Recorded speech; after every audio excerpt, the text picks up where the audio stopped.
کرم یہ مجلس شبیر نے کیا ورنہ کہاں غریب کا گھر اور کہاں حسین کی ماں، کہاں غریب کا گھر اور کہاں حسین کی ماں۔ کرم یہ مجلس شبیر نے کیا ورنہ کہاں غریب کا گھر اور کہاں حسین کی ماں۔ اعوذ باللہ من الشیطان اللعین الرجیم، بسم اللہ الرحمن الرحیم، الحمد للہ وکفی وسلام علی عبادہ الذین اصطفی۔ درود بھیجیے محمد وعلی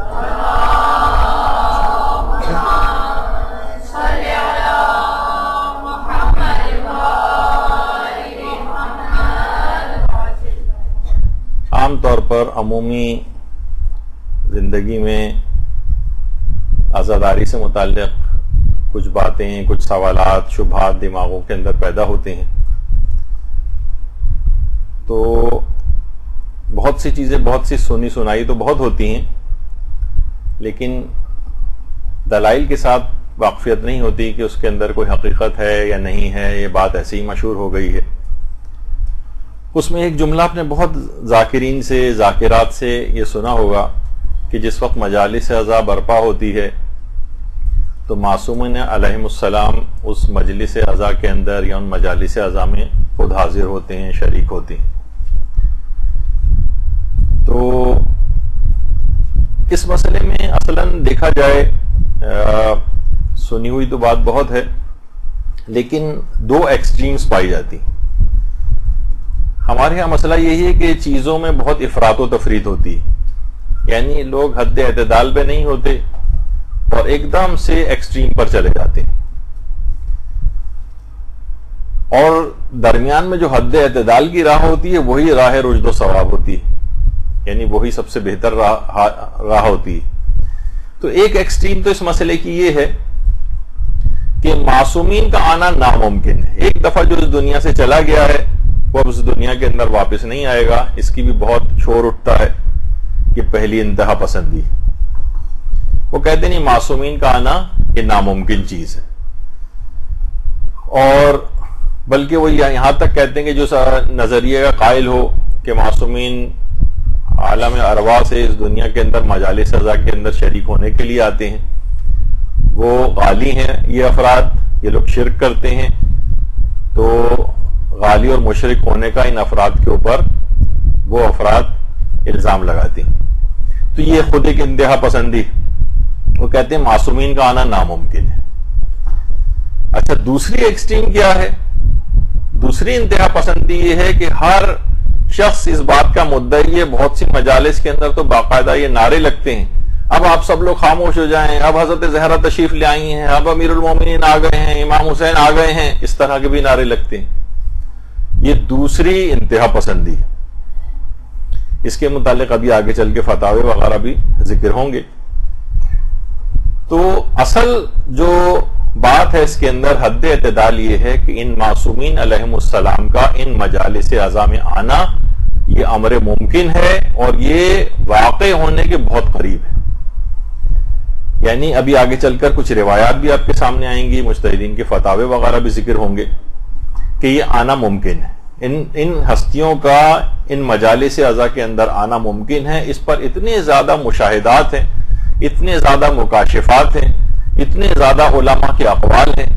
اتنے زیادہ صاحبان ایمان کی اپنے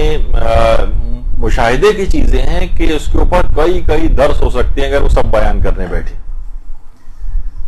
تو اچھا، اب یہ دونوں افراد ایک دوسرے کو بالکل رد کرتے ہیں، وہ کہتے ہیں کہ یہ لوگ غالی اور مشرک ہیں، اور جو اس حد تک قائل ہیں وہ ان کو کہتے ہیں کہ یہ لوگ مقصر ہیں۔ تو بہرحال درمیانی راہ ہے کہ ائمہ جس مجلس میں بھی چاہیں آ سکتے ہیں اور آتے ہیں، لیکن یہ کہ ہر شخص اگر اس طرح کا کوئی دعویٰ کرنے لگے کہ نہیں اسی کی مجلس میں، یعنی ہر طرح کی مجلسیں ہو رہی ہیں، یہاں تو ایسے افراد بھی ہیں آپ کو پتا ہے کہ وہ کس طرح کے مضامین اپنی مجلسوں کے اندر پڑھتے ہیں، عورتوں کی کتنی بے پردگی کے لحاظ سے بری حالت ہوتی ہے، تو وہ ان مجالس کے اندر بھی وہ ہستیاں تشریف لائیں.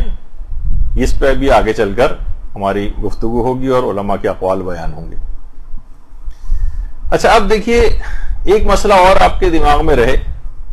کہ کیا یہ عقیدہ رکھنا واجب ہے؟ کیا یہ عقیدہ رکھنا واجب ہے کہ ائمہ مجالس کے اندر آتے ہیں؟ تو دیکھیے نہ تو یہ عقیدہ رکھنا واجب ہے، یعنی اگر کوئی عقیدہ نہیں رکھتا تو کوئی بات نہیں، وہ شیعت سے خارج نہیں ہوگا، اور نہ ہی ایسا عقیدہ کوئی کہے کہ نہیں ایسا عقیدہ رکھنا حرام ہے کہ جس سے انسان غالی اور مشرک ہو جاتا ہے، تو ایسا بھی کوئی مسئلہ نہیں. یعنی اس کے اندر نہ تو کسی کے کفر و ایمان کا کوئی مسئلہ ہے، نہ ہی اس کے اندر کسی کی شیعت کا کوئی مسئلہ ہے. بس ایک سمجھیں کہ ایک کانسیپٹ ہے، ایک بات ہے. اگر کوئی اس پہ دلائل کے تحت یقین کرنا چاہے تو یقین کرے، نہیں یقین کرنا چاہے، بلکہ یقین رکھنے والے افراد جو ہیں ان کی ذمہ داری زیادہ فزوں تر ہو جاتی اور بڑھ جاتی. ابھی ہم آگے چل کر اس کو بھی ڈسکس کریں گے کہ ائمہ اگر مجالس اعضاء کے اندر آتی ہیں اور آپ کا یہ عقیدہ ہے تو پھر تو آپ کی مجالس کا معیار بہت زیادہ بہتر ہونا چاہیے، خود ہمارے گھر کا معیار بہت زیادہ بہتر ہونا چاہیے. اس پہ بھی آگے چل کر گفتگو ہوگی. اچھا اب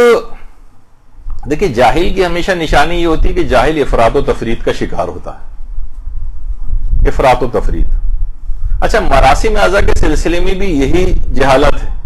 بہت سے تمام مراسم اعضاء کے پیچھے لگ گئے کہ حرام ہیں، یہ خرافات ہیں، یہ بکواسیات ہیں معاذ اللہ. اور بہت سے ایسے ہیں کہ جو کہتے ہیں کہ نہیں ہمیں شریعت سے ہم ہر طرح سے آزاد ہیں، جس طرح سے بھی کریں، شریعت کو اس میں بولنے کا حق نہیں ہے، عشق وغیرہ کا معاملہ ہے. نہیں ایسا بھی نہیں ہے. تو افراط و تفریط ہمیشہ جاہل افراط و تفریط کے اندر مبتلا ہوگا.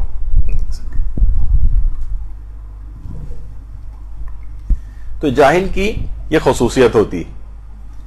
اچھا اب تو بجائے اس کے کہ ہم خود سے کوئی فیصلہ کریں، ہمیں چاہیے کہ ہم دین کے جو اسپیشلسٹ حضرات ہیں، دیکھیے آج کل کا دور جو ہے اصل میں اسپیشلائزیشن کا دور ہے، یہ ماہرین فن کا دور ہے. ہر فن کے ماہر کے پاس انسان جاتا ہے، کوئی بھی اپنا اسے کام کرانا ہوتا ہے، مکان کا نقشہ بنوانا ہے، آرکیٹیکٹ کے پاس جائے گا، جو فن کا ماہر ہے اس کے پاس جائے گا. پانی آپ کو خرید کے پینا ہے، آپ پوچھتے ہیں کہ سب سے اچھی کمپنی کون سی ہے جو منرل واٹر وغیرہ پرووائڈ کرتی ہے. بچے کو آپ کو ٹیوشنز پڑھوانی ہوتی ہیں، آپ سبجیکٹ اسپیشلسٹ وغیرہ کو دیکھ رہے ہوتے ہیں. تو ہر چیز میں دنیا کے معاملے کے اندر ہم ماہرین فن سے رجوع کرتے ہیں. یہ دین کا معاملہ کچھ بیچارہ اس قسم کا معاملہ بن گیا ہے کہ ہر واٹس ایپ کے اوپر آپ یقین کیے بیٹھے ہوتی ہیں. بالش بھر کی کسی نے کوئی پوسٹ لگا دی، اس کے اوپر یقین کیا ہوتا ہے. ہر کوئی بھی فیس بک کے اوپر کسی بھی جگہ کوئی اسکالر بن کے کوئی گفتگو کر رہا ہوتا ہے تو ہم اس کے اوپر یقین کیے ہوتے ہیں. یعنی صرف دین کا معاملہ ہی گویا اتنا ہلکا ہو گیا کہ اس میں ہم اسپیشلسٹ مجتہدین کے پاس نہیں جاتے،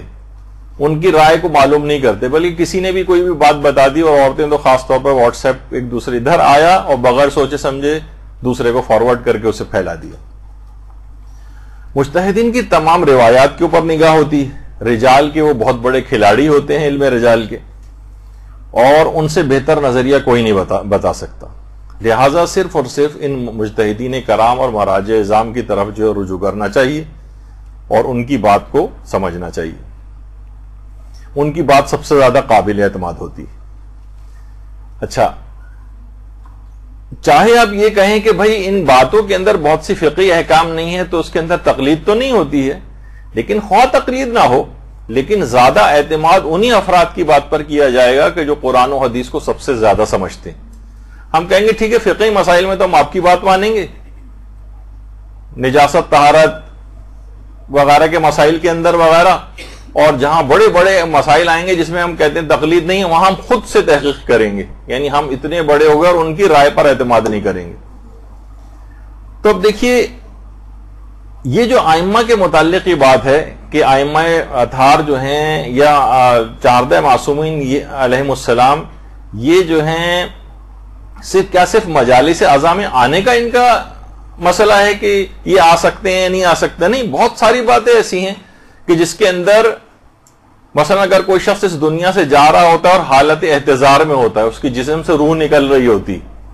اس وقت کے متعلق بھی ہے کہ آئمہ کتنی روایت ایسی ہیں کہ آئمہ حالت احتضار میں اس کے پاس آتی ہیں، جس پہ ابھی آگے چل کر گفتگو ہوگی. پھر قبر کے اندر آئمہ کا آنا کہ ہر مومن ہو یا کافر وہ ان کو ضرور دیکھتا ہے. مومن دیکھ کر ان کو خوش ہو جاتا ہے، کافر کو دیکھ کر ان کو مایوسی ہونے لگتی. اچھا، اس کے اندر بھی یعنی حالت احتضار میں ان کے آنے کے متعلق بھی بات چیت ہے، صرف مجلس عزا کی بات نہیں ہے. قبر میں بھی ان کا آنا، اس کے متعلق بھی بحث ہوتی ہے. اس کے علاوہ واقعات کربلا کے ضمن میں بھی کتنی ہی روایات ایسے آپ سنتی ہیں، پڑھتی ہیں. حضرت زہرا سلام اللہ علیہ کا اللہم صلی علی محمد ابن آل محمد،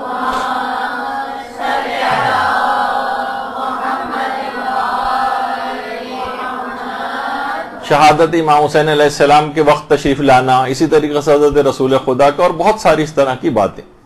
اسی طرح زائرین کے پاس ان ہستیوں کا آنا، اس کے متعلق بھی ہیں روایات بھی ہیں، واقعات بھی ہیں، مشاہدات بھی ہیں، مکاشفات بھی ہیں، بے شمار اس طرح کی چیزیں ہیں، اور علماء اور مجتہدین کے فتاوی بھی.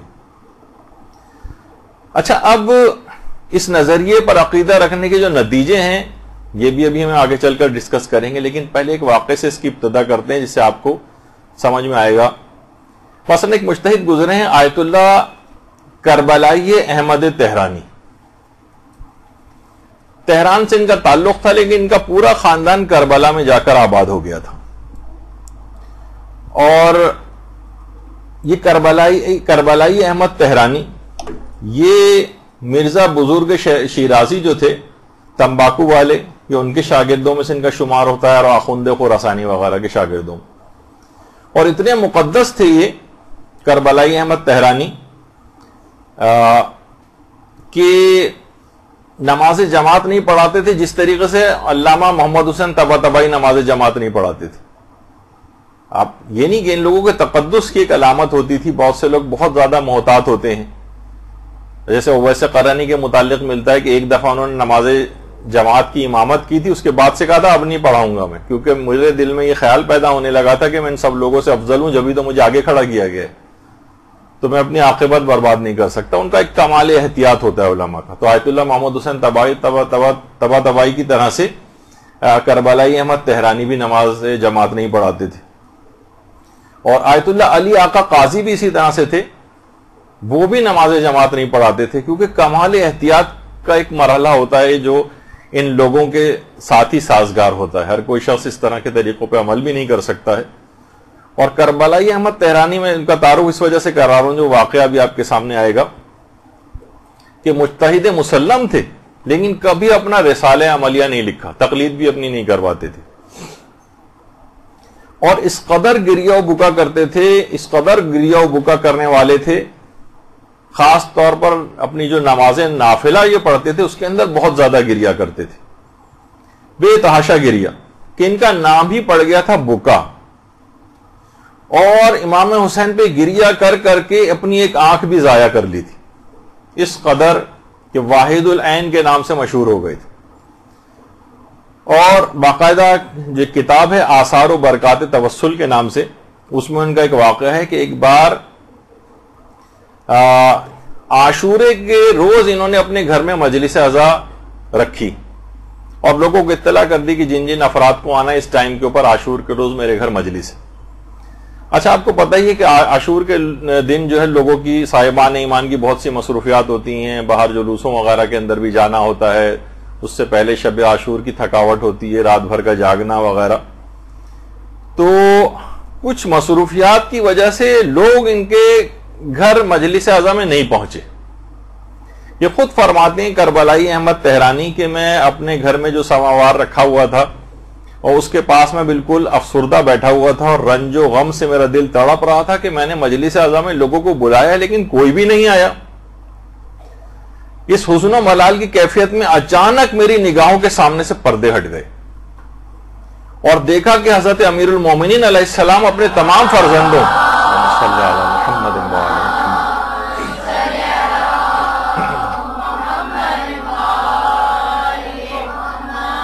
اپنے تمام فرزندوں آئمہ اطہار کے ساتھ امیر المومنین اس مجلس میں آ کر بیٹھے ہوئے ہیں، اور امیر المومنین کی آنکھوں سے آنسو رواں ہیں.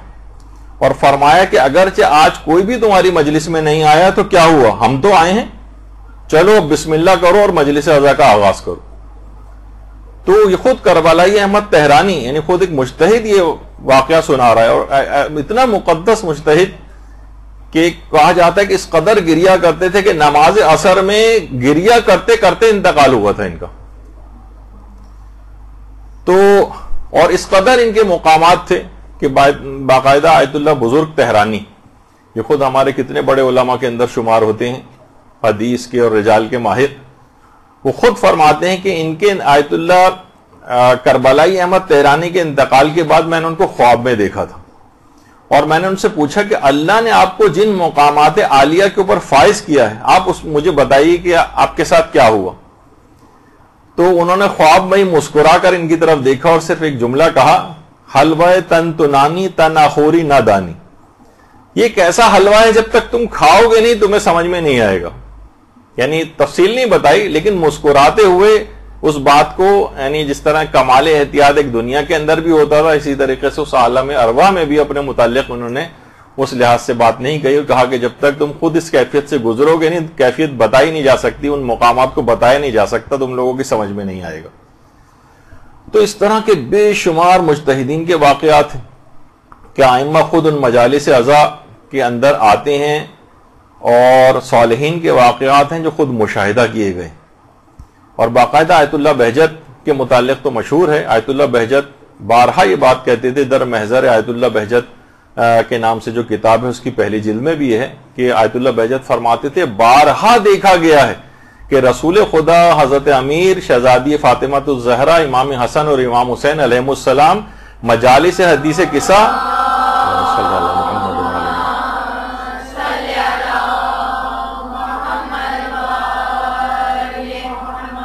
اور مجالس توسل میں حاضر ہوتے.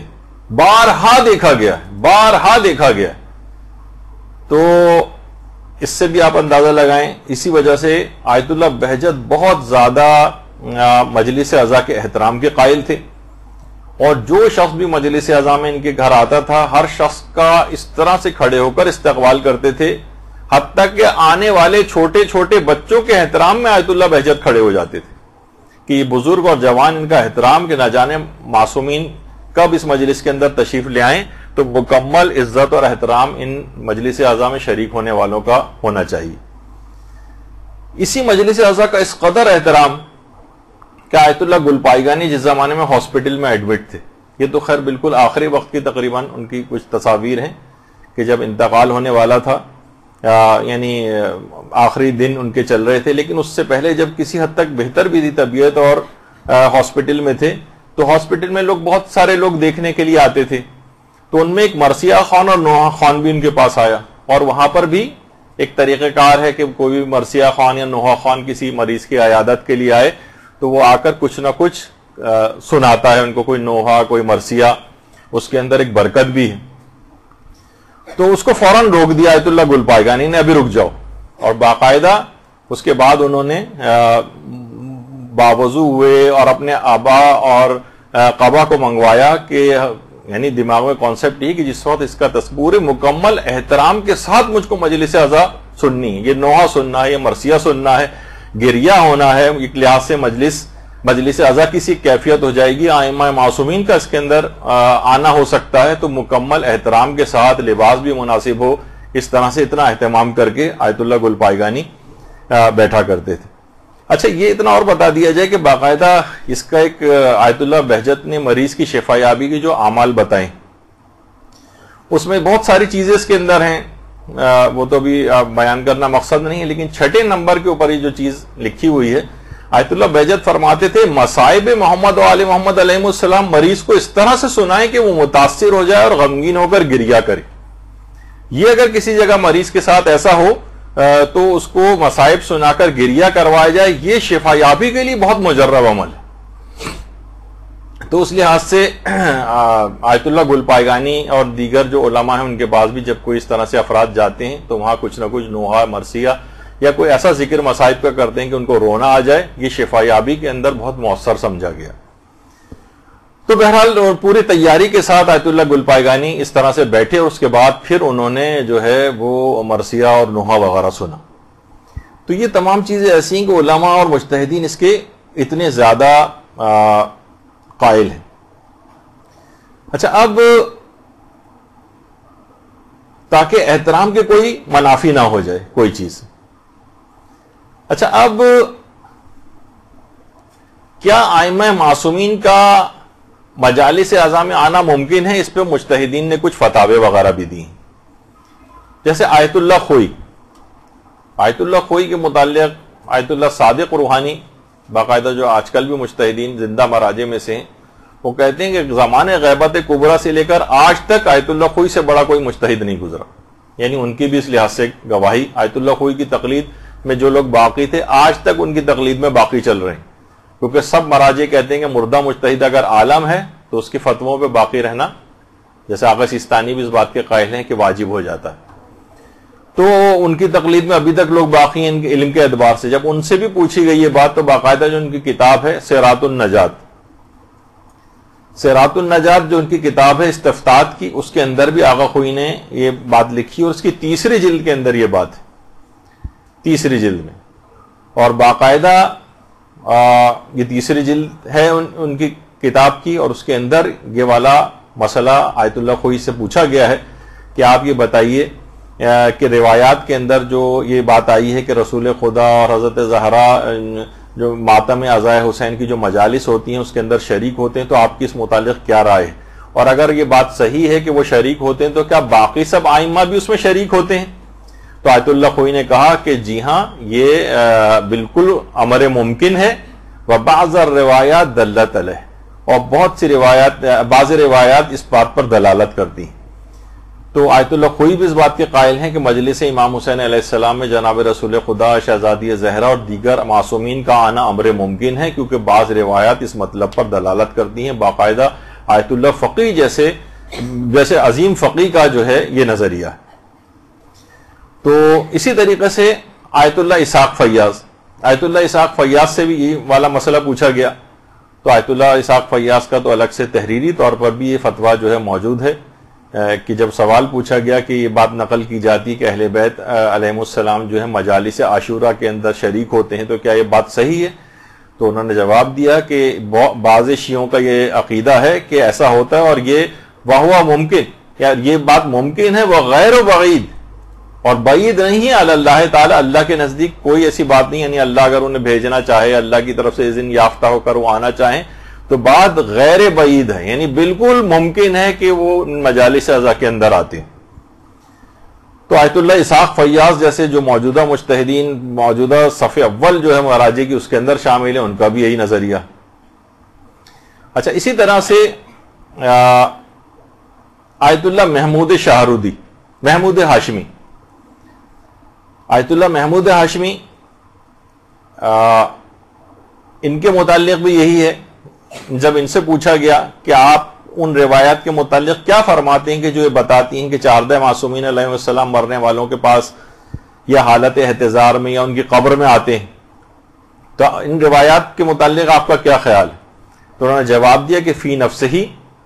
یہ بات ممکن ہے، کیونکہ روایات سے یہ بات ظاہر ہوتی ہے کہ ارواح انبیاء اور ائمہ کا اللہ کے پاس ایک خاص مقام ہے.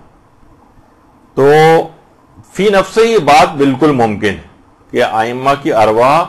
مرنے والے کے پاس حالت احتضار میں اور قبر میں، کیونکہ یہ سب چیزیں آپس میں جڑی ہوئی ہیں. یعنی اس دنیا کے اندر ہی ظاہر انسان مر رہا ہے، قبر کے اندر جا رہا ہے، تو جب یہاں آ سکتی ہیں، قبر میں آ سکتی ہیں، اس کے گھر حالت احتضار میں آ سکتی ہیں، تو مجلس اعضاء میں کیوں نہیں آ سکتی؟ تو اس لحاظ سے بھی یہ بات فتوے کے اندر انہوں نے بیان کی. اور آیت اللہ سیستانی سے بھی یہ بات پوچھی گئی کہ بعض خطبہ یہ کہتے ہیں کہ حضرت زہرا اور تمام ائمہ معصومین اجمعین جو ہیں وہ مجالس اعضاء میں آتے ہیں، تو کیا یہ عقیدہ رکھنا اسلام کے منافی ہے؟ یعنی یہ عقیدہ رکھا جائے تو کیا اسلام کے خلاف کوئی بات ہے کہ یہ مجالس اعضاء میں آتے ہیں؟ یعنی اتنا یہ لوگ پروپیگنڈا انہوں نے کیا ہے کہ اچھے خاصے لوگ بھی ابھی اس بات کے منکر ہو گئے کہ ائمہ قبر میں بھی آتے ہیں. تو آیت اللہ سیستانی نے کہا کہ مصادر اسلامی ماخذوں میں یعنی کتاب و سنت میں ایسا کچھ نہیں ہے کہ جس سے یہ پتہ چلے کہ عقیدہ رکھنا خلاف اسلام ہے. ایسا کوئی کتاب و سنت کے اندر نظریہ نہیں پایا جاتا کہ اگر کوئی یہ عقیدہ رکھے کہ ائمہ معصومین جو ہیں وہ مجالس عزا میں یا مثلاً ان جگہوں کے اوپر آتے ہیں مجالس وغیرہ کے اندر، تو یہ عقیدہ رکھنا خلاف اسلام نہیں ہے، اسلامی ماخذوں میں ایسی کوئی بات نہیں ہے، اور یعنی یہ نظریہ صحیح ہے۔ البتہ یہ کوئی ضروریات دین و مذہب کا بھی مسئلہ نہیں ہے، یعنی اگر کوئی اس کو نہیں مانے تو ایسا نہیں کہ وہ شیعت سے خارج ہو جائے یا اسلام سے باہر نکل جائے۔ تو آیت اللہ سیستانی نے اس لحاظ سے ایک بیلنس بات کی ہے، لیکن بہرحال اس کے اندر ایسا کچھ نہیں۔ اچھا، پھر دوسرا ایک اور فتویٰ آیت اللہ سیستانی سے جو ہے وہ پوچھا گیا کہ یہی والا سوال کہ عاشورہ کی جو مجالس ہوتی ہیں اس کے اندر کیا یہ آتی ہیں شخصیات، کیا یہ ممکن امر ہے؟ تو انہوں نے جواب دیا کہ جی ہاں ممکن ہے، کیونکہ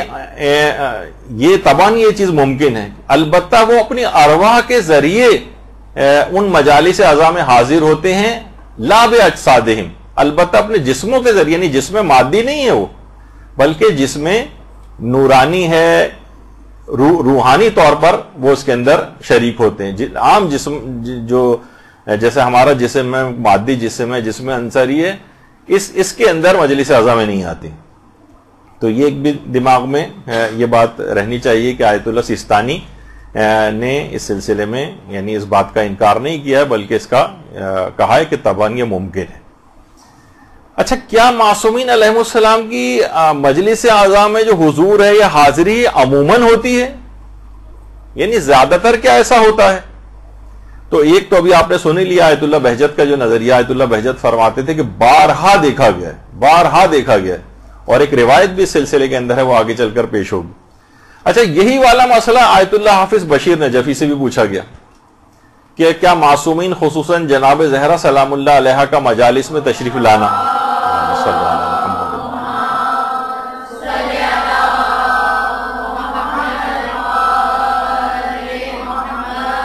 کیا کسی روایت کے اندر اس کا تذکرہ ملتا ہے؟ تو انہوں نے جواب دی کہ بعض روایات سے یہ اس کا ثبوت ملتا ہے، یہ بات ثابت ہوتی ہے کہ وہ مجالس اعضاء میں تشریف لاتی۔ پھر دوسرے دو سوال ان سے اور کیے گئے، کیا امیر المومنین علیہ السلام ہر مرنے والے کے پاس قبر میں تشریف لاتے ہیں؟ تو آیت اللہ حافظ بشیر نجفی نے فرمایا، جو ان کی کتاب شاعر حسینیہ کے اندر موجود ہے، بِاسْمِهِ سبحانہ، کئی روایات میں اس کا تذکرہ ملتا ہے، اور صاحب وسائل نے الفصول المہمہ میں امیر المومنین علیہ السلام کے انسان کی جان نکلنے کے وقت موجود ہونے کی بہت ساری روایات نقل فرمائی ہیں، جن سے ان کے صحیح مطلب ہونے کا اطمینان حاصل ہو جاتا ہے، یعنی کہ یہ بات صحیح ہے کہ امیر المومنین ہر مرنے والے کے پاس قبر میں تشریف لاتے ہیں۔ پھر دوسرا سوال یہی کیا گیا کہ کیا معصومین علیہ السلام خاص طور پر جناب سیدہ مجلس اعضاء میں حاضر ہوتی ہیں؟ تو جواب دیے کہ بعض روایت میں اس کا تذکرہ ہوا، اور جناب سید الشہداء کی عظمت اور برکت اور اہمیت کے پیش نظر ایسا ہونا بہت ممکن ہے، بلکہ قریب الوقوع ہے، یعنی عموماً ایسا ہوتا ہے۔ تو آیت اللہ حافظ بشیر نجفی کا بھی آپ نے دیکھا کہ وہ بھی اسی نظریے کے قائل ہیں۔ اچھا، پھر اس کے بعد آیت اللہ صادق روحانی سے بھی یہ بات پوچھی گئی، تو انہوں نے بھی یہی بات فرمائی ہے کہ آیات سے بھی اور کچھ نصوص اور ایسی ہیں، یعنی صحیح احادیث، اس سے بات پتہ چلتی ہے کہ پیغمبر اکرم اور ائمہ معصومین علیہ السلام موت کے وقت اور قبر کے اندر جب سختیاں پیش آتی ہیں تو مدد کے لیے وہ لوگ تشریف لاتے ہیں، اور یہ ایک ایسے تصرفات ہیں جو اللہ نے باقاعدہ اللہ کی اجازت سے ان کو دیے گئے ہیں، جس کی تفصیل الگ مقامات کے اوپر ملتی ہے۔ تو بہرحال انہوں نے بھی اس سلسلے میں یہ پوچھا کہ جب پوچھا گیا تو جواب یہی دیا کہ ائمہ کا اور حضور اکرم کا موت کے وقت اور قبر کے اندر اعانت کے لیے تشریف لانا یہ بالکل ثابت شدہ بات ہے، اور روایات سے یہ بات پتہ چلتی ہے۔ اچھا، پھر کیا یہ حضور، ایک سوال یہ بھی ہوتا ہے کہ بہت سے روایات سے یہ بات پتہ چلتی ہے، تو سوال بھی یہی کیا جاتا ہے علماء سے کہ کیا یہ ان کا آنا فقط مجالس عاشورہ میں ہوتا ہے؟ تو آیت اللہ شمس الدین وائزی سے یہ بات پوچھی گئی، تو انہوں نے بھی یہ کہا کہ بعض روایت سے بات ثابت ہوتی ہے کہ مطلق ایام میں ائمہ جو ہیں ان مجالس کے اندر آتے ہیں، لا فی عاشورہ فقط، یعنی صرف عاشورہ کے سلسلے کی جو مجالس ہے اس میں نہیں، مثلا ہو سکتا ہے کسی کی 100 کی مجلس ہو, کسی کی 40ویں کی مجلس ہو, کسی نے عام طور پر ویسی مجلس رضا گھر میں منعقد کی ہو, تو ان کے اندر بھی روایات سے بات ثابت ہوتی ہے کہ وہ اس میں بھی آتے ہیں. یعنی فقط عاشورے کے سلسلے کی مجالس سے ریلیٹڈ نہیں ہے یہ بات. تو باقاعدہ آیت اللہ شمس الدین واعظی نے کہا کہ یہ روایات مطلق طور پر ہیں, یعنی صرف عاشورے کی مجالس سے ریلیٹڈ بات نہیں ہے, کسی بھی مجلس کے اندر وہ تشریف لا سکتے ہیں. اچھا, اب اس سلسلے میں جو افراد ہیں وہ کہتے ہیں کہ ظاہر روایات کی سند کے متعلق بھی بات ہوتی ہے کہ بہت سی روایت ایسی ہیں کہ جن کی سند جو ہے وہ ضعیف ہے, یا بہت سی روایات کی سند میں ارسال ہے, یعنی بہت سے کچھ راوی بیچ میں سے غائب ہیں. تو دیکھیے کوئی واجب عقیدہ تو ہے نہیں کہ جس کے لیے آپ کہیں کہ بالکل صحیح السند روایتیں جو تمام اصولوں کے اوپر پورا اترتی ہوں صرف وہ قبول کی جائیں گی. کہ واجب عقیدہ نہیں, آپ نے سن لیا کوئی عقیدہ یہ نہیں بھی رکھے تو یعنی خدا کی طرف سے یہ آپ پر واجب نہیں کیا گیا ہے کہ آپ یہ اس نظریے کے حامل بنے. تو علماء نے کہا کہ قرائن کی بنیاد پر ہم ان احادیث کو رد نہیں کریں گے, بلکہ رجحان ظاہر کیا ہے کہ ایسا ہونا بالکل ممکن ہے اور بعید نہیں. اور علماء نے نہ صرف ان کی مخالفت نہیں کی ہے بلکہ اپنے فتاوے میں اس نظریے کو ظاہر کیا ہے کہ ان کا آنا عین ممکن ہے, بلکہ بارہا ان کو دیکھا گیا ہے. تو اس لحاظ سے علماء کا ان احادیث کے اوپر عمل کرنا یہ جابر ذوف سند بن جاتا ہے, یعنی ان کی سند کے ذوف کو ختم کر دے گا, اور اس پہ اطمینان کے ساتھ کوئی بھی شخص اگر عقیدہ بھی رکھنا چاہے اس بات پہ تو اس کے اندر بھی کوئی حرج نہیں ہے, کیونکہ اس کے اندر بلکہ بعض مراجع تو اس حد تک قائل ہیں, جیسے آیت اللہ نائنی یعنی بہت ہی, یعنی اس وقت کے جتنے بھی, جیسے ابھی آپ نے آیت اللہ خوئی وغیرہ اور اس لیول کے علماء کا سنا, یہ ان کے بھی اساتذہ کے اندر سے تھے. آیت اللہ ضیاء الدین عراقی اور جو بہت ہی آیت اللہ نائنی. تو آیت اللہ نائنی نے تو اس نظریے کو تقریباً ضروریات مذہب شیعہ میں سے قرار دیا تھا. ضروریات مذہب شیعہ, خیر موجودہ مجتہدین تو یہ بات نہیں کہتے ہیں, لیکن میں اس کی اہمیت کے پیش نظر بتا رہا ہوں کہ ان کا نظریہ یہ تھا کہ یہ مسئلہ بالکل امور قطعیہ میں سے ہے اور یہ ضروریات مذہب شیعہ میں سے, یعنی اگر کوئی اس کا انکار کرے گا تو گویا وہ شیعت سے خارج ہو جائے گا. یہ ان کا اپنا ایک نظریہ تھا. تو اور وہ فرماتے تھے کہ روایات متواترہ میں قطعی طور پر یہ مضمون آیا ہے کہ ائمہ حاضر ہوتے ہیں. باقاعدہ جو ان کی کتاب ہے فتاوی کی, اس کے اندر بھی یہ موجود ہے. اور جو سوال نمبر 7 ان سے جو پوچھا گیا ہے کہ ائمہ مجالس عزا کے اندر آتے ہیں, تو انہوں نے فرمایا کہ یہ گروہ شیعہ امامیہ اثنا عشریہ کا عقیدہ ہے کہ جسمانی اعتبار سے انتقال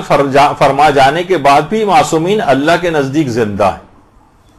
اور ان کے روضوں میں جو اذن دخول پڑھا جاتا ہے اور جو زیارت امام حسین پڑھی جاتی ہے, اس کی عبارت یہ کہ اشہد انک تشہد مقامی و تسمع کلامی, یعنی باقاعدہ میں گواہی دیتا ہوں کہ آپ میرے مقام سے واقف ہیں اور میرے کلام کو سنتے ہیں. باقاعدہ یہ جو اذن دخول ہے یہ چھٹے امام کی ایک روایت ہے جو کہ علامہ ہلی نے اپنی کتاب کے اندر لکھی العدۃ الدائی کے اندر. یعنی جو آپ یہ جا کر اذن دخول پڑھتی ہیں اصلاً یہ چھٹے امام کی ایک روایت ہے, اور وہ بھی انہوں نے اپنے اس فتوے کے اندر دلیل کے طور پر پیش کی ہے کہ ائمہ کی جب ہم جاتے ہیں کہ آپ ہمارے کلام کو سنتے ہیں, آپ میرے مقام سے واقف ہیں, یا بہت سی اس کے اندر یہ بھی آیا کہ آپ میرے سلام کا جواب دیتے ہیں, تو یہ سب کیا ہے کہ گواہیاں اس بات کی. اور یہاں تک روایت میں یہ بھی بات آئی ہے کہ وہ اپنے رونے والوں کو دیکھتے ہیں اور اپنے زائرین کے لیے استغفار تک کرتے ہیں, اور ان کے اس کے بعد یعنی ان کے مغفرت کے لیے دعا کرتے ہیں. اور یہ فرماتے ہیں آیت اللہ نائنی کہ اس بات میں جو بھی شک کرتا ہے یا تو جہالت کی وجہ سے شک کرتا ہے اس بات میں, یا ائمہ کے مقامات سے واقف نہیں, اور جب ہی وہ اس کو ضروریات مذہب شیعہ میں سے قرار دیتے تھے اور کہتے تھے کہ احادیث متواتر اور قطعیہ سے یہ بات ثابت ہوتی. تو اس میں غلو وغیرہ کی کوئی بات نہیں ہے کہ ہم آپ ہی جو ہیں وہ ائمہ کے مقام کو اصل میں سمجھنے سے قاصر ہوتے, اور یہی بات آیت اللہ گلپائگانی نے, اچھا یہ جو ان کی آیت اللہ نائنی کی جو ابھی اپنے فتویٰ دیکھا تفصیلی فتاوے ہیں ان کی کتاب کے اندر, اس کے اسکین پیجز ہیں, ان کو بھی پڑھنے کا وقت نہیں. تو آیت اللہ گلپائگانی بھی اس بات کے قائل تھے، اور وہ کہتے تھے کہ باقاعدہ جو ان کی نتائج الافکار فی نجاست الکفار کے نام سے جو ان کی تقریری ابحاث ہیں، جو علی کریم جہرمی علامہ نے جو ہے وہ جمع کیے ہیں، تو اس کے اندر بھی یہ بات آیت اللہ گلپائگانی نے نقل کی ہے کہ ان هذه الامور لیست غلو فی شانہم، یعنی یہ جتنے بھی باتیں ہیں یہ ائمہ کی شان میں کوئی غلو نہیں ہے، ان کی حیات سے مراد یہ ہے کہ وہ مرنے کے بعد ہمارے کلام کو سنتے ہیں اور ہمارے واقعات سے مطلع بھی ہوتے ہیں. جس طرح زیارت امیر المومنین میں بات آئی کہ اشہد انک تسمع کلامی و تشہد مقامی و یردون سلامی، تو فرماتے ہیں کہ یہ تمام چیزیں جو ہیں جو زیارت کے اندر بھی آئی ہیں. تو پھر اسی بات کے حاشیے میں نیچے علی کریم جہرمی نے لکھا ہے کہ کیسے غلو ہو سکتا ہے جبکہ شہداء کی حیات کے متعلق خود قرآن نے کہہ دیا ہے کہ وَلَا تَحْسَبَنَّ الَّذِينَ قُتِلُوا فِي سَبِيلِ اللَّهِ أَمْوَاتًا بَلْ أَحْيَاءٌ عِندَ رَبِّهِمْ يُرْزَقُونَ فَرَحِينَ بِمَا آتَاهُمُ اللَّهُ مِنْ فَضْلِهِ، جو قرآن کی آیت ہے سورہ آل عمران کی 196 اور 197 کے اندر کہ جو دنیا سے اللہ کی راہ میں مارے گئے ہیں اور دنیا سے چلے گئے ہیں تو ان کو مردہ نہ سمجھو، یا اللہ کے نزدیک زندہ ہیں، ان سے رزق پاتے ہیں. تو جب وہ خود یہ فرماتے ہیں کہ ہمارے ائمہ اطہار تو تمام شہداء کے بھی سردار ہیں، یعنی جن کی حیات شہداء کو جب قرآن نے بیان کیا ہے تو لہٰذا ان کے متعلق ایسا عقیدہ رکھنا کیسے غلو کے اندر آ سکتا ہے. ان کی حیات ہے، ان کی برزخی حیات ہے، وہ اور اس دنیا کے اندر آتے بھی ہیں ابھی آگے چل کر، جیسے کہ تفصیل اس کی بیان ہوگی. اور حضرت زہرا سلام اللہ علیہ کے متعلق روایت میں ملتا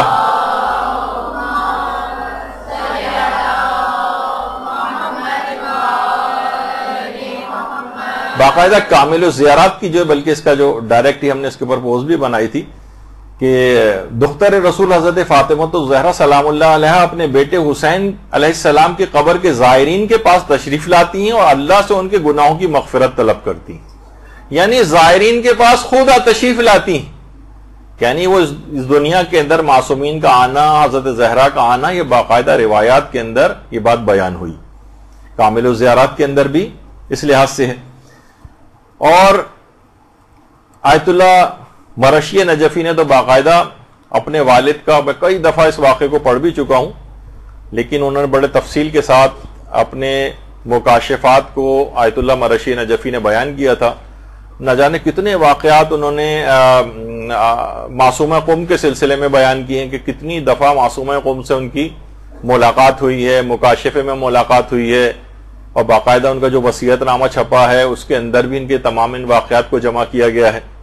اور ایک زمانہ تھا جب ابتدائی جوانی کا، تو ان کے پاس بہت سارے پرابلمز وغیرہ تھے، تو بالآخر یہ مایوس ہو کر کربلا پہنچے تھے، اور وہاں پر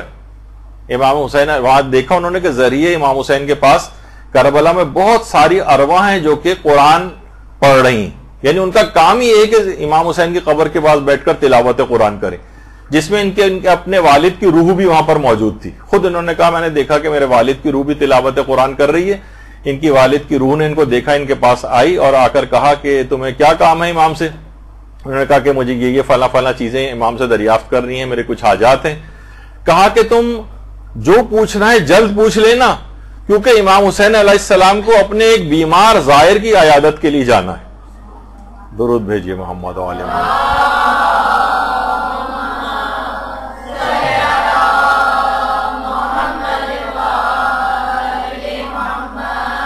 خود آیت اللہ مرشی نجفی کے اتنے مکاشفات ہیں اور اتنی باتیں ہیں کہ پوری کتابوں کے اندر تذکرہ ہیں. حضرت معصومہ قم سے کیسے کیسے ملاقات ہوتی تھی، کیا باتیں ہوتی تھیں، خود امام حسین علیہ السلام سے کیا کیا باتیں ہوئی، اپنی تمام حاجتیں انہوں نے پیش کی. امام نے ساری حاجتوں کو قبول کیا، صرف ایک حاجت کو کہا کہ یہ قبول نہیں ہو سکتی، جو حاجت یہ تھی کہ میں حج کے لیے مکہ جاؤں اور وہیں میرا انتقال ہو جائے حج کرنے کے بعد. امام نے کہا اس کو قبول نہیں کیا. اس کے بعد ظاہر ہے کہ واپس آئے، اور اس کے بعد امام کو اتنے کام ان سے لینے تھے، اتنے بڑے بڑے کام آیت اللہ مرشی نجفی نے اس کے بعد وہاں سے آ کر کیے، اور ایسی توفیقات ان کو حاصل ہوئیں. اور کیونکہ انہوں نے دعا کو اس شرط کے ساتھ مشروط کر دیا تھا کہ میں حج پہ جاؤں اور میرا انتقال ہو جائے وہاں جا کے، جس کو امام نے قبول نہیں کیا. یہ وجہ ہے کہ آیت اللہ مرشی نجفی ساری زندگی حج نہیں کیا، حج کے بغیر اس دنیا سے تشریف لے گئے. لیکن بہرحال ہے کہ اتنے بڑے بڑے کام جو ہے انہوں نے کیے. اچھا اب ایک بحث ہوتی ہے کہ جو آئمہ کا جو تشریف لانا ہے،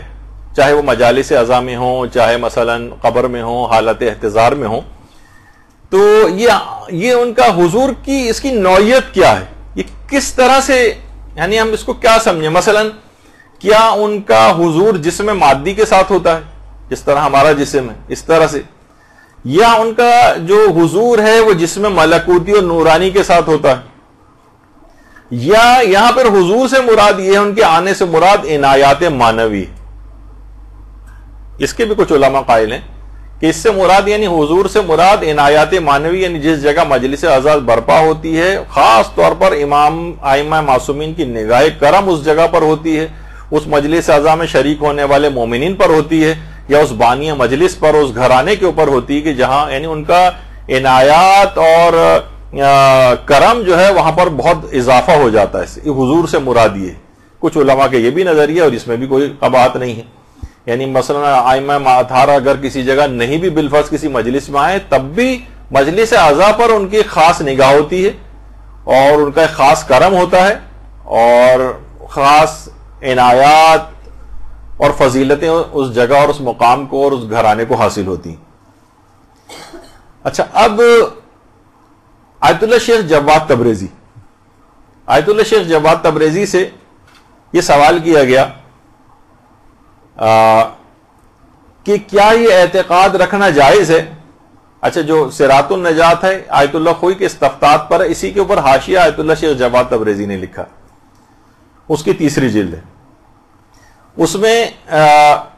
یہ سوال ان سے پوچھا گیا کہ کیا یہ اعتقاد رکھنا جائز ہے کہ حضرت زہرا عورتوں کی مجالس میں آنے واحد میں متعدد مجلسوں میں اپنے مادی جسم کے ساتھ بنفس نفیس حاضر ہوتی ہیں. دیکھیں کتنی ساری چیزیں سے آنے واحد میں، یعنی ایک ہی وقت میں ظاہر کتنی مجلسیں ہو رہی، سینکڑوں ہزاروں مجلسیں ہو رہی، تو اگر وہ آتی ہیں تو آنے واحد میں متعدد مجالس کے اندر اپنے اسی جسم کے ساتھ، جس میں عنصری جو ہے ہمارا گوشت خون سے بنا ہوا جو جسم ہوتا ہے، کہ کیا اسی جسم کے ساتھ حاضر ہوتی ہیں. تو آیت اللہ شیخ جواد تبریزی نے اس کا جواب دیا کہ نوری اور ملکوتی صورت میں ایک وقت میں متعدد جگہ حاضر ہونے میں کوئی مشکل نہیں، نوری اور ملکوتی جسم میں، کیونکہ وجود نورانی زمان و مکان کی قید سے آزاد ہوتا ہے، اور جس میں عنصری جو ہے جو ہمارا مادی جسم، اس کی خصوصیت نہیں ہے، یہ زمان و مکان کا محتاج ہوتا ہے. یعنی ہم مثلا اگر کسی جگہ پہ، میں اس وقت یہاں پہ موجود ہوں تو میں نیچلے گراؤنڈ فلور پر موجود نہیں ہوں، میں آپ کی والی جگہ پہ کہیں موجود نہیں ہوں، جس میں جو ہمارا جسم ہے یہ اس کی خصوصیت ہے، ایک جگہ پہ ہوتا ہے تو دوسری جگہ اس سے خالی ہوتی. لیکن جو جسم نورانی اور ملکوتی ہوتا ہے اس کے لیے یہ والی شرط نہیں، وہ زمان و مکان کی قید سے آزاد ہے، وہ آنے واحد میں متعدد جگہوں کے اوپر بھی حاضر ہو سکتا ہے. اس کی بھی مثالیں آگے چل کر آنے والی. تو انہوں نے فرمایا کہ اس کے اندر کوئی قباحت نہیں ہے، بالکل اس پہ نظریہ رکھنا کہ البتہ جس میں مادی کے ساتھ ظاہر نہیں ہوتی، البتہ جس میں نورانی اور ملکوتی کے ساتھ حضرت زہرا آنے واحد میں متعدد مجلسوں میں حاضر ہو سکتی. اس میں کوئی قباحت نہیں، کیونکہ باقاعدہ ایک بحث آتی ہے، علمی بحث، کہ بھائی ایک وقت میں ایک جگہ پر جسم موجود ہوتا ہے تو دوسری جگہ خالی ہوتی، تو کیسے ممکن ہے کہ ایک ہی وقت میں ایک جسم کئی جگہوں کے اوپر موجود ہو. تو یہ جسم مادی کے ساتھ یہ والی پرابلم ہے، لیکن جسم نورانی اور ملکوتی کے ساتھ نہیں.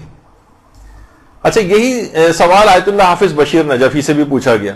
کہ ائمہ معصومین جو ہیں وہ مجالس عاشورہ میں شریک ہوتے ہیں، تو وہاں سے بھی یہی جواب آیا کہ جسم مادی اور عنصری جو جسم طبعی ہوتا ہے ہمارا، یہ زمان و مکان کا محتاج ہوتا ہے، لیکن وجود برزخی یا وجود ملکوتی جو ہے یہ زمان و مکان کا محتاج نہیں ہے، اور یہ ایک وقت میں بھی متعدد جگہ پر حاضر ہو سکتا ہے. وہاں ان کا بھی فتویٰ یہی ہے. اچھا باقی 2 فتوے تو ابھی آپ نے سن لیے. انہوں نے کہا روایات سے یہ بات ثابت ہوتی ہے کہ حضرت زہرا جو ہے وہ مجالس اعضاء میں تشریف لاتی ہیں،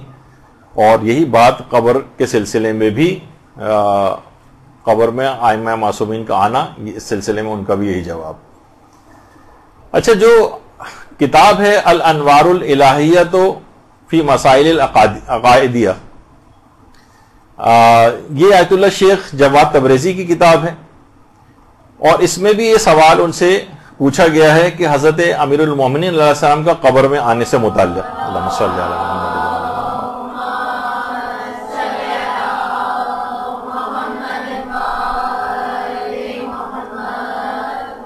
سوال یہ پوچھا گیا ایک وقت میں بہت سے لوگ مر رہے ہوتے ہیں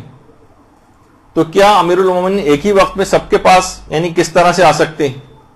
تو انہوں نے یہی جواب دیا کہ وجود نوری کے ساتھ حاضر ہوتے ہیں، وجود مادی کے ساتھ نہیں. جیسا کہ روایت معتبرہ میں آیا ہے کہ ان کا اس مادی جسم سے پہلے وجود نوری تھا. یعنی ائمہ اطہار جو مادی جسم میں اس دنیا میں تشریف لائے ہیں، روایات سے یہ بات پتہ چلتی ہے کہ اس سے پہلے ان کا ایک وجود نوری خدا خلق کر چکا تھا. اور وجود نوری کے لیے زمان و مکان کی کوئی شرط نہیں ہے، اور وہ آنے واحد میں متعدد جگہوں کے اوپر پایا جا سکتا ہے. اور باقاعدہ بحار الانوار کی جو چھٹی جلد ہے اس میں بھی پنجتن پاک کے قبر میں آنے کا جو ہے وہ تذکرہ موجود ہے. تو ابھی اتنا وقت نہیں ہے، لیکن بحار الانوار کی چھٹی جلد صفحہ 229 حدیث نمبر 32 کے اندر اس کی تفصیل جا کر دیکھی جا سکتی کہ وہ قبر کے اندر تشریف لاتے ہیں. اور بحاری کی چھٹی جلد کے اندر علامہ مجلسی نے حضرت ام سلمہ کی ایک روایت نقل کی ہے. ام سلمہ فرماتی ہیں کہ میں نے رسول خدا کو امیر المومنین امام علی علیہ السلام سے کہتے سنا کہ اے علی، اللہم صلی علی محمد و آل محمد،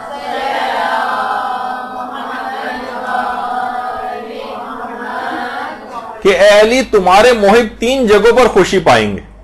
نمبر 1، جب ان کی روح قبض ہو رہی ہوگی تو آپ وہاں موجود ہوں گے. نمبر 2، جب قبر میں سوال و جواب ہوگا تو آپ ان کو تلقین کریں گے. جب ان سے سوال پوچھا جائے گا تو امیر المومنین جواب دیں گے کہ تم یہ جواب دو، یعنی سکھائیں گے. جب قبر میں سوال ہو جواب ہوگا تو آپ ان کی تلقین کریں گے،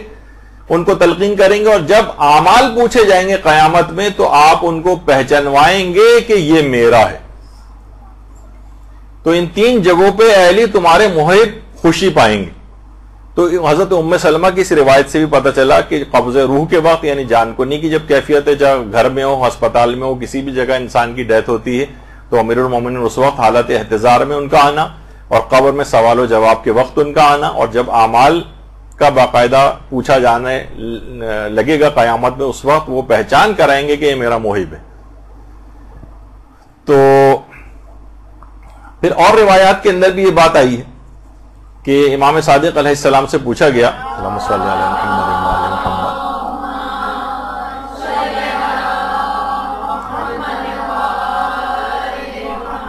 کہ جب مومن کی جان نکلتی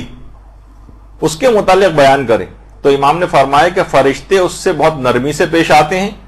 اور ان فرشتوں کے پیچھے سے ہم ظاہر ہوتے ہیں، یعنی ہم پنجتن پاک اور ائمہ اطہار، اور مومن کو بتایا جاتا ہے کہ یہ رسول خدا ہیں اور یہ تمہارے امام ہیں. تو مومن کی خوشی کی اتنی انتہا ہو جاتی ہے کہ پھر موت سے عزیز کوئی چیز اس کو نہیں ہوتی، بس مجھے موت آ جائے اب اور میں ان کے ساتھ چلا جاؤں. اس پہ بھی کتنے واقعات الگ سے ہیں جو پڑھے ابھی جائیں، میرے پاس وقت نہیں ہے کیونکہ آج بس اس موضوع کو ختم کرنا ہے تو بہت تیز رفتاری کے ساتھ مجھے جانا پڑ رہا ہے، ورنہ خود اسی موضوع پر ہی کتنے واقعات ہیں جو موت کی مسائل کی پوری سیریز یہاں تقریباً 50 درسوں کی ہو چکی ہے. اگر کسی کو انٹرسٹ ہو تو لے کے سن سکتے ہیں، تو اس کے اندر وہ تمام واقعات بھی بیان کیے گئے. اچھا، اب یہ اس لحاظ سے اور باقاعدہ جو کتاب ایک معاد شناسی کے نام سے، معاد شناسی، آیت اللہ تہرانی کی جو کتاب ہے اس کے اندر انہوں نے آیت اللہ محمد حسین طباطبائی یا آیت اللہ تہرانی انہوں نے کتاب معاد شناسی لکھی ہے، شاید اس کا اردو ترجمہ بھی ہو گیا ہے. آیت اللہ تہرانی فرماتے ہیں کہ آیت اللہ محمد حسین طباطبائی نے بات بیان کی ہے آیت اللہ علی آقا قاضی کے حوالے سے. محمد حسین طباطبائی کے استاد تھے آیت اللہ علی آقا قاضی. وہ کہتے تھے کہ جس زمانے میں یعنی وہ نجف اشرف ہی میں رہا کرتے تھے آیت اللہ علی آقا قاضی، تو وہ فرماتے ہیں کہ نجف میں جس محلے میں رہتا تھا وہاں پر آفندی قبیلہ ہوا کرتا تھا، جن میں سے اکثر کی زیادہ تر کی تعداد غیر شیعہ تھی، غیر شیعہ حضرات تھے.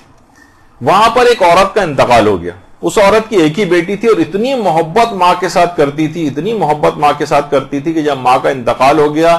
تو لپٹ کے اس نے ایسا وہ لپٹی ہے ماں سے کہ کسی صورت چھوڑنے کو تیار نہیں ہو رہی. جب ماں کو قبر میں دفن کے لیے لے جایا گیا تب بھی وہ چھوڑنے کو تیار نہیں ہو رہی، اور لوگوں کو ایسا لگا کہ اگر ہم نے اس کو ماں سے جدا کیا تو کہیں یہ انتقال ہی نہ کر جائے بچی، وہ لڑکی. تو کہہ رہے ہیں لوگوں نے بالآخر سمجھ میں نہیں آیا ان کی، اور کہا کہ ہم نے ماں کو تو قبر کے اندر لٹا دیا، وہ بچی نے ماں کو کسی صورت چھوڑنے کو تیار نہیں تھی، تو ہم نے قبر کو بند نہیں کیا اور اوپر سے کوئی ایسی چیز اس پہ رکھ دی تاکہ بچی بھی جو ہے وہ سانس گھٹنے سے نہ مر جائے، اور قبر کو مکمل بند نہیں کیا. اور اگلے دن جب ہم وہاں پر پہنچے تو اتنا ایک وحشتناک منظر ہم نے دیکھا کہ وہ بچی جو چھوٹی بچی تھی اس کے سارے بال سفید ہو چکے تھے. آیت اللہ علی آقا قاضی نے، آیت اللہ طباطبائی فرماتے ہیں کہ اس واقعے کو آیت اللہ علی آقا قاضی نے خود بیان کیا، اور اس آفندی قبیلے ہی کی وہ عورت کے انتقال کا واقعہ. تو لوگوں نے اس لڑکی سے پوچھا کہ کیا ایسی چیز ہوئی، تو کہا کہ جب آپ لوگ سب لوگ یہاں سے چلے گئے تو میں نے دیکھا کہ کچھ فرشتے جو ہیں وہ سوال و جواب کے لیے ماں سے آئے ہیں، ماں سے سوال و جواب کرنے کے لیے. تو ماں سے پوچھا کہ تیرا رب کون ہے، اس نے صحیح جواب دیا. کہا تیرا رسول کون ہے، اس نے صحیح جواب دیا. اور جب پوچھا فرشتوں نے کہ تیرا امام کون ہے، تیرا امام کون ہے، تو میری ماں خاموش ہو گئی، غیر شیعہ تھی، خاموش ہو گئی. تو ان فرشتوں کے پیچھے کھڑی ہوئی ایک نورانی شخصیت نے کہا لست لہا بامام، میں اس کا امام نہیں ہوں. دونوں فرشتوں نے اسی وقت آگ کے بنے ہوئے گرز اٹھائے اور میری ماں کو مارے، اور پوری قبر آگ سے بھر گئی، یہاں تک کہ آسمانوں تک وہ آگ چلی گئی. اتنا دہشتناک منظر تھا کہ جس سے میرے پورے بال سفید ہو گئے.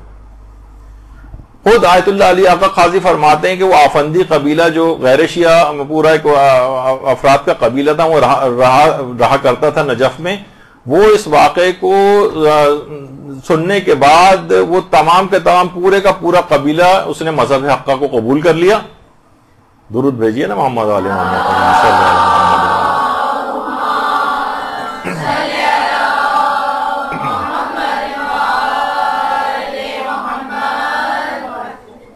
تو کتنی کثیر تعداد میں اس طرح کی روایات ملتی ہیں کہ امیر المومنین کا قبر کے اندر آنا اور حالت احتضار میں آنا یا ائمہ معصومین کا مجالس اعزاء کے اندر آنا، اس میں کوئی مسئلہ نہیں ہے اس عقیدے کو رکھنے میں. کتنے واقعات اس کے شاہد ہیں. اور باقاعدہ کامل الزیارات میں بھی ہے اور بحر الانوار کی بھی 44ویں جلد میں بھی ہے کہ باقاعدہ جو اس کی ہم نے ایک پوسٹ بھی بنائی تھی کہ امام صادق نے جو راوی تھا مسمع نام کا، کہ امام نے اس سے کہا کہ تم عراق کے رہنے والے ہو، کیا زیارت کے لیے نہیں جاتے ہو؟ راوی نے کہا کہ بصرے میں ناصبی اور دشمن زیادہ ہیں، میں ڈرتا ہوں کہ میری زیارت کی خبریں حکومت تک نہ پہنچ جائیں اور وہ مجھے تکلیف اور آزار پہنچائیں. دیکھا اس زمانے کے اندر بھی سب ہوتا تھا. امام صادق نے فرمایا کیا حضرت امام حسین پر پڑھنے والے مصائب کو تم یاد کرتے ہو؟ اس نے کہا ہاں مولا یاد کرتا ہوں. امام نے سوال کیا کیا آہو نالا اور بیتاب اور غمگین بھی ہوتے ہو؟ آہو نالا کرتے ہو، بیتاب ہوتے ہو، غمگین ہوتے ہو؟ اس نے کہا جی ہاں، خدا کی قسم اتنا روتا ہوں کہ روتے روتے ہچکیاں بن جاتی ہیں، یہاں تک کہ میرے اہل خانہ بھی اس آثار کا مشاہدہ کرتے ہیں اور اس موقع پہ میں کوئی چیز کھا پی بھی نہیں سکتا ہوں اور غم و اندوہ کے آثار میرے چہرے پر ظاہر ہوتے. امام نے فرمایا خدا تمہارے رونے پر رحمت نازل کرے، واقعتاً تمہارا شمار ان لوگوں میں ہوتا ہے جو ہمارے مصائب پر آہو نالا کرتے ہیں اور ہماری خوشی میں خوش ہوتے ہیں، غم میں غمگین ہوتے ہیں. بے شک کہ تم مرتے وقت ہمارے آباء و اجداد کو اپنے پاس حاضر دیکھو گے. دیکھیے یہ جملہ، بے شک تم مرتے وقت ہمارے آباء و اجداد علیہم السلام کو اپنے پاس حاضر دیکھو گے اور تمہارے بارے میں وہ ملک الموت سے سفارش کریں گے اور تمہیں ایسی بشارت دیں گے کہ مرنے سے پہلے تمہاری آنکھیں منور ہو جائیں گی اور ملک الموت تم پر بچے کی نسبت ماں سے بھی زیادہ مہربان ہو جائے گا. کامل الزیارات میں اور بحار الانوار وغیرہ کے اندر بھی یہ والی روایت موجود ہے.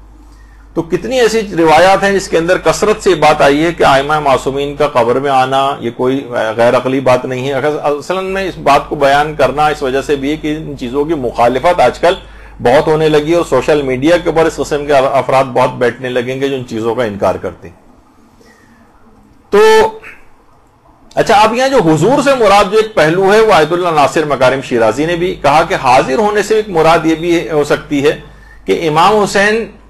علیہ السلام کی مجالس کو وہ زیادہ توجہ دیتے ہیں، ان کی عنایت زیادہ ان مجالس کے اوپر ہوتی ہے، حضور سے ایک مراد یہ بھی ہے۔ اور خود آیت اللہ سیستانی نے بھی اپنے ایک فتوے میں اس کا امکان ظاہر کیا ہے، جب ان سے یہ والی بات پوچھی گئی کہ مجالس اعظام رسول اکرم اور حضرت زہرا سلام اللہ علیہ آتے ہیں تو آپ کی اس متعلق کیا رائے ہے، اور کیا باقیہ ائمہ بھی اس کے اندر شامل ہیں؟ تو انہوں نے بھی یہ کہا کہ یہاں پہ حضور سے مراد اشراف اور عنایت خاصہ ہیں، اور اس کے اندر تمام دیگر ائمہ معصومین بھی شامل ہیں۔ لیکن دوسرا ہی فتویٰ انہی کا ہی وہ فتویٰ ہے کہ جس میں پوچھا گیا تھا کہ وہ آتے ہیں عاشورہ کے جو مجالس ہیں اس کے اندر کیا وہ شریک ہوتے ہیں، تو انہوں نے کہا کہ طبعاً یہ ممکن ہے، لیکن اپنے جسم روحی کے ساتھ آ سکتے ہیں، جسم مادی کے ساتھ نہیں۔ یعنی دونوں طرح کی باتیں اس سلسلے میں احتمالات جو ہیں وہ پائی جاتی ہیں۔ اچھا، اور ایک اور روایت ہے بحار الانوار کی 6 جلد میں بھی، کہ جس میں خلاصہ اس کا یہ ہے کہ مومن جب رسول خدا کو قبر میں دیکھے گا تو ان کو پہچان لے گا، اس کی جزا پائے گا، اور کافر ان کو نہیں پہچان سکے گا اور اس کے بعد اس کو سزا دی جائے گی۔ یہ بھی روایت کے اندر یہ بات آئی۔ آیت اللہ صادق روحانی سے یہ بات پوچھی گئی کہ معصومین ایک وقت میں متعدد جگہ پر حاضر ہوتے ہیں تو کیا یہ اعتقاد رکھنا غلو میں تو نہیں آتا؟ بہت سے لوگ آج کل کہنے لیں گے یہ تو غلو ہے، یہ تو غالی ہو گیا ہے اگر کوئی اس قسم کا نظریہ رکھتا ہے۔ دیکھیے بہت سے لوگوں نے آج کل غلو اور تقصیر کی سٹیمپس بنوائی ہوئی، تم غالی ہو فوراً سٹیمپ لگا دی، تم مقصر ہو فوراً سٹیمپ لگا دی۔ تو انہوں نے جواب دیا کہ وہ جس میں مثالی اور نوری کے ساتھ آنے واحد میں متعدد جگہوں پر حاضر ہو سکتے ہیں، یہ بات نہ صرف ممکن ہے بلکہ امر واقع ہے۔ یعنی کہا کہ یہ امر ممکن ہے بل واقع، بلکہ یہ ایسا ہوتا ہے، ایسا ہوتا ہے۔ اور باقاعدہ ایک روایت ہے، سامارات الاعواد جو کتاب ہے، بہت مشہور کتاب ہے، اور خطیب علی ابن الحسین الہاشمی جنہوں نے ایک کتاب لکھی، انہوں نے اس کے اندر ایک حدیث لکھی۔ حدیث تفصیلی ہے، بہرحال اس میں فضائل ایک راوی ہیں، وہ کہتے ہیں کہ گھر میں نے مجلس اعضا برپا کی تھی اور اس کی اطلاع میں نے چھٹے امام کو نہیں دی تھی۔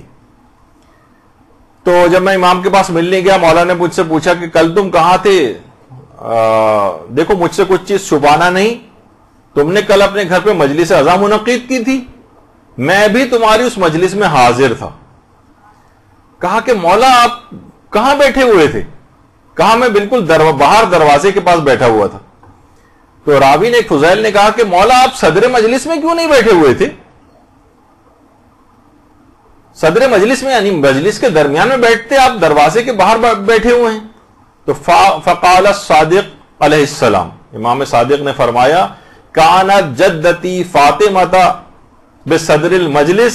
جالستن، میں کیا کرتا کہ میری جدہ فاطمہ زہرا سلام اللہ علیہ وہ صدر مجلس کے اندر بیٹھی ہوئی تھی، تو میں ان کے اجلال اور تعظیم کی وجہ سے اندر داخل نہیں ہوا اور دروازے کے باہر بیٹھ گیا۔ یعنی خود حضرت زہرا مجلس اعضا کے اندر آئی ہوئی تھی۔ تو باقاعدہ یہ اور پھر یہ بھی انہوں نے کہا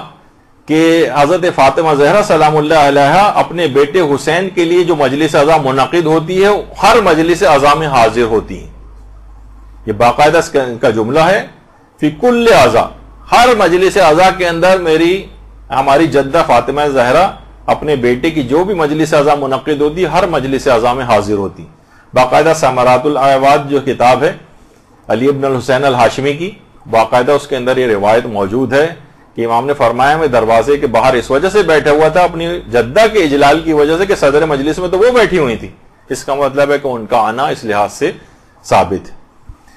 اچھا، اب جو یہ آپ سنتی ہیں کہ روایات کی اسناد کے متعلق لوگ اکثر اس میں بحث کرتے ہیں، تو آیت اللہ ناصر مکارم شیرازی سے بھی جب یہ بات پوچھی گئی تو انہوں نے کہا کہ اگر ہم قانونی طور پر جو اس کے اصول اور قواعد ہیں اس کے تحت دیکھیں تو معتبر کتابوں میں زیادہ اس سلسلے میں فرماتے ہیں کہ روایت نہیں ہے، لیکن بعض مومنین اور اہل بیت کے ماننے والوں نے کچھ مطالب نقل کیے جو امام حسین کی مجلس اعضا میں اہل بیت کے آنے پر دلالت کرتی ہیں، اگرچہ مستند دلیل کے عنوان سے ان پر تکیہ نہیں کیا جا سکتا۔ اچھا، اب اس کے اندر یہ جو مسئلہ ہے کہ اس میں آئمہ کے فضائل کی روایات میں سند اتنی چیک نہیں کی جاتی، تو اس کی وجہ آیت اللہ محمد علی گرامی نے بہت اچھی بتائی ہے، آپ کہ اس کے لیے بھی ہے، باقاعدہ ان کی کتاب ہے لولا فاطمہ لما خلقتکما، اس میں باقاعدہ انہوں نے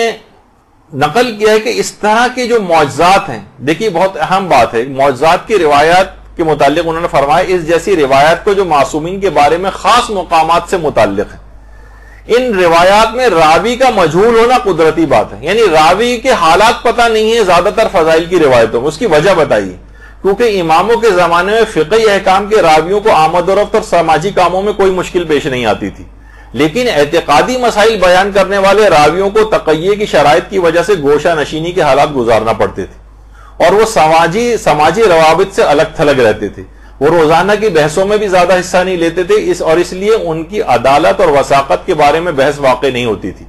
اس وجہ سے ان کا مجہول ہونا روایت کو اعتبار سے نہیں گراتا ہے، خصوصاً جو روایت قواعد کے مطابق ہو، اور یہی بات کہ یہ افراد امام کے مورد خطاب قرار پاتے تھے، اس سے معلوم ہوتا ہے کہ وہ اصحاب سر ہوتے تھے، جیسا کہ بعض دیگر مشابہ باتیں ائمہ کے مقامات کے بارے میں ایسے ہی افراد سے نقل ہوئی۔ یعنی جو کہا جاتا ہے نا کہ اس میں راویوں کا پتہ نہیں ہے زیادہ کہ ائمہ کے فضائل کی جو روایتیں، تو کہہ رہے ہیں کہ ائمہ کے فضائل کی روایتیں بیان کرنے والے راوی چھپ کے رہتے تھے، وہ عام حدیثوں کے بیان والوں کو تو آزادانہ میل جول کی اجازت ہوتی تھی، لیکن ایسے افراد کو قتل کروا دیا جاتا تھا، تو ان کے حالات زیادہ تر آئے نہیں۔ تو یہ معنی نہیں ہے جب بھی فضائل کی جو روایات بیان ہوتی ہیں اس کے راویوں کے حالات اگر نہیں بھی پتہ ہوتے تو علماء اس کو قبول کرتے ہیں، اگر اس کا مضمون خلاف اسلام نہ ہو بشرطے۔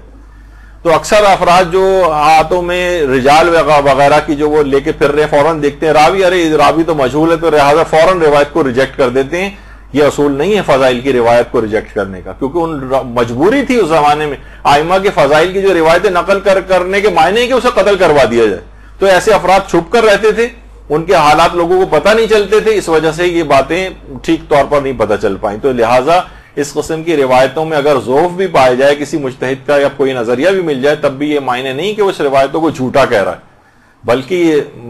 مسئلہ اس کے اندر اس طرح سے ہوتا ہے۔ اچھا، اسی طرح سے ابھی جو بات ہو رہی کہ اپنے جسمانی جو روحی اور ملکوتی اعتبار سے ائمہ کی ارواح جو ہے ہر جگہ پہنچتی ہیں، اس کی مثال علماء ایک اور بھی دیتے ہیں ملک الموت سے۔ دیکھیے تو ایک آپ کو سمجھانے کے لیے ظاہر ایک تصویر بنانی پڑتی ہے، ورنہ ملک الموت جو کافروں کے لیے اور ظالموں کے لیے تو بہت ہی خوفناک شکلوں میں آتا ہے کہ حضرت ابراہیم کہتے تھے کہ کوئی اور عذاب نہیں بھی آئندہ دیا جائے تو بس یہی کافی ہے اس کی شکل دیکھنا، اور جو مومن کے پاس اتنی حسین شکل کے اندر آتا ہے کہ وہ کہتے ہیں اس کے بعد اسے کوئی اور ثواب نہیں بھی دیا جائے تو بھی اس کی شکل دیکھنا اتنا اس کے لیے کافی ہو جائے گا کہ اس کے بعد نہیں بھی کوئی دیا جائے تو اس کو کوئی افسوس نہیں ہوگا۔ تو بہرحال ایک سمجھانے کے لیے کہ ملک الموت بھی تو دیکھیے ایک وقت میں آنے واحد میں ہزاروں افراد مرتے ہیں، تو سب کی روح کیسے قبض کرتا ہے؟ الگ کوئی امریکہ میں مر رہا ہے، کوئی یورپ میں مر رہا ہے، کوئی ایشیا میں مر رہا ہے، کوئی کسی ملک کے اندر مر رہا ہے، ملک الموت آنے واحد میں ہر جگہ، کیونکہ وہ جس میں نوری اور ملکوتی رکھتا ہے، وہ فرشتہ ہے، اگرچہ خود ملک الموت کے انصار و اعوان فرشتے بھی۔ چوتھے امام نے باقاعدہ ان کو بھی سلام کیا کہ سلام ہو میرا ملک الموت پر اور اس کے انصار و اعوان فرشتوں پر جو اس کے مددگار بھی، لیکن خود ملک الموت بھی آنے واحد میں متعدد جگہوں پہ حاضر ہو سکتا ہے کیونکہ اس کا جسم ملکوتی۔ تو یہ بھی آپ کے سامنے رہے۔ اچھا، بعض علماء جیسے آیت اللہ محمد صادق صدر وہ اس بات کے قائل تھے۔ اچھا، آیت اللہ صادق صدر وہی ہیں صدام کے ساتھ جب ان کا ہوا تھا، اور بہت ایک ویڈیو بھی ٹی وی کے اوپر انٹرنیٹ پہ اور یوٹیوب وغیرہ کے اوپر موجود ہے کہ وہ باقاعدہ صدام کا جو بھی اہلکار تھا اس کے چھڑی مار رہے ہیں، اس کے بعد ان کو فائرنگ کر کے قتل کیا جاتا ہے۔ واقعہ تو ایسے ہی ہوا تھا، لیکن وہ جو اس کے اوپر دکھائی جاتی ہے وہ مووی ہے اصل میں۔ لوگ سوچتے ہیں شاید یہ اوریجنل واقعہ ہے جو کہ اس کے اوپر ہے، وہ اوریجنل نہیں ہے۔ تو آیت اللہ صادق صدر وہ یہ فرماتے ہیں، وہ بھی اس بات کے قائل تھے کہ ائمہ جو ہیں حاضر ہوتے ہیں، وہ کہتے تھے میرا بھی اعتقاد یہی ہے، لیکن وہ فرماتے ہیں کہ ائمہ معصومین ہر مجلس اعضاء میں حاضر نہیں ہوتے، بلکہ اس مجلس اعضاء میں حاضر ہوتے ہیں جو اخلاص کامل کے ساتھ مجلس اعضاء کو برپا کرے، اخلاص کامل کے ساتھ، یہ کہتے تھے وہ۔ اور وہ یہ بھی انہوں نے کہا کہ اس مادی جسم کے ساتھ نہیں ان کا آنا نہیں ہے، بلکہ روحی طور پر آنا مراد ہے۔ اچھا، ایک کتاب داستان ہائے عبرت آموز، اس کے اندر آقا سید علی اکبر کوثری، یہ ایران کے مجالس پڑھنے کے حوالے سے اتنے مشہور تھے، اور خصوصیت ان کی یہ تھی کہ یہ خاص طور پر بڑے بڑے مجتہدین کے سامنے مجلس اعضا پڑھا کرتے تھے. آسان کام نہیں ہے مجتہدین کے سامنے ایسی روایات پڑھنا، یعنی کتنا محتاط ہو کے انسان کو پڑھنا ہوتا ہے اتنے بڑے عالموں کے سامنے. اور خاص طور پر امام خمینی کے گھر میں جتنی مجالس اعضا منعقد ہوتی تھی اس میں اکثر آقا علی اکبر کوثری یہ مجلس اعضا امام خمینی کے سامنے پڑھتے تھے. امام خمینی کے گھر پہ جو مجالس ہوتی تھی اور دیگر علماء کے گھر پہ بھی جو مجالس ہوتی تھی، اور وہ اس کو سن کر، ان کی مجالس کو سن کر بہت گریہ کیا کرتے تھے. وہ خود یہ فرماتے ہیں، آقا سید علی اکبر کوثری فرماتے ہیں کہ عاشور کا روز تھا اور مجھے عاشور کے روز بہت ساری جگہوں پہ مجالس اعضا پڑھنی تھی. ایک مجلس پڑھ کر میں نکلا تو محلے کے چند بچے، چھوٹے بچے اور بچیاں میرے پاس آئے اور آ کے کہا کہ آپ بڑوں کی مجلس سے تو بہت ساری پڑھتے ہیں، ہم چھوٹے بچوں کی مجلس بھی کبھی پڑھ دیں. تو کہہ رہے ہیں پہلے تو میں نے ان کو ٹالا کہ بچوں آج بہت ساری جگہوں پہ مجلس پڑھنی ہے، بہت مصروف ہوں. تو اتنے میں ایک بچی بہت رونے لگی. اس کو روتے دیکھ کر فرماتے ہیں کہ میرا دل نرم ہو گیا. میں نے کہا اچھا چلو میں ایک مختصر سی مجلس پڑھ دوں گا، کہاں چلنا ہے؟ تو وہ بہت پسماندہ قسم کا ایک علاقہ تھا، وہاں بچوں کے ساتھ میں گیا. ٹوٹے پھوٹے سے گھر بنے ہوئے تھے، ایک مختصر سی جگہ تھی، بہت سارے بچے وہاں پر بیٹھے ہوئے تھے. پہلے سے انہوں نے انعقاد کیا ہوا تھا کہ ہم یہاں پہ ایک بچوں کی مجلس منعقد کریں گے. تو بچے بھی زمین پر بیٹھے ہوئے تھے، تو میں بھی وہیں کچی زمین کے اوپر میں بھی بیٹھ گیا ان کے ساتھ جا کر. اور میں نے وہاں پر کچھ فضائل پڑھے، مختصر سے مصائب پڑھے اور دعا کر کے اٹھنے لگا تو ایک بچے نے کہا کہ ہم تبرک کھلائے بغیر آپ کو جانے نہیں دیں گے. اور اس کے بعد اس نے مجھے چائے لا کر دی. جو میں نے چائے پی تو چائے ٹھنڈی ہو چکی تھی، تو میں نے ناگواری محسوس کی اور چائے ایک طرف رکھ دی، نہیں پی. کہہ رہے ہیں اس دن ظاہر عاشورے کی مجالس بہت ساری پڑھی تھی، بہت شام غریبہ کی مجلس پڑھ کے جب میں گھر میں آیا تھکاوٹ بہت زیادہ تھی، رات کو سو گیا. تو رات کو میں نے خواب میں حضرت فاطمہ الزہرا سلام اللہ علیہ کی زیارت کی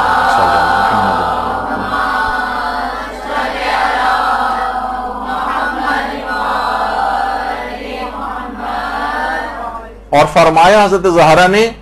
کہ آج کے دن تمہاری کوئی مجلس قبول نہیں ہوئی ہے سوائے بچوں کی اس مجلس کی. تو گھبرا گئے کہ شہزادی ایسی مجھ سے کیا خطا ہو گئی کہ میری وہ مجلس قبول نہیں ہوئی؟ کہا تمہارے بڑوں کی مجالس میں اخلاص نہیں تھا، لیکن بچوں کے کچے مکان کی مجلس کو ہم نے قبول کر لیا اور میں خود وہاں موجود تھی. آقا علی اکبر کوثری فرماتے ہیں، ان کا الفاظ ہیں کہ حضرت زہرا نے کہا میں اس خود مجلس میں وہاں موجود تھی، البتہ تم سے ایک شکوہ اور یہ بھی ہے کہ وہ جو چائے تم نے رد کی تھی وہ ہم نے خود تیار کی تھی. اللہم صلی علی محمد وعلی محمد.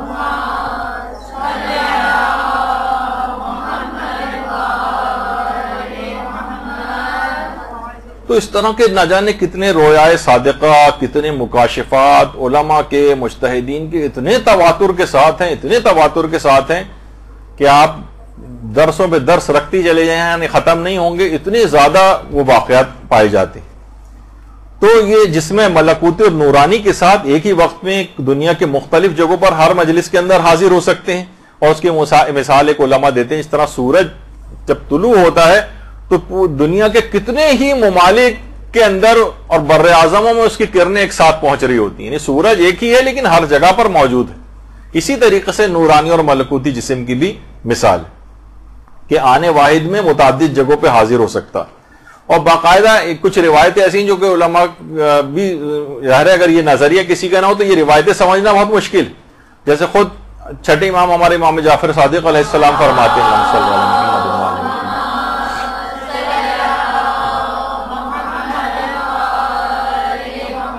کہ ایک دن حضرت ام سلمہ روتی ہوئی نیند سے بیدار ہوئی. آپ سے پوچھا گیا کہ کیا ہوا ہے؟ فرمایا میرے بیٹے حسین شہید ہو گئے.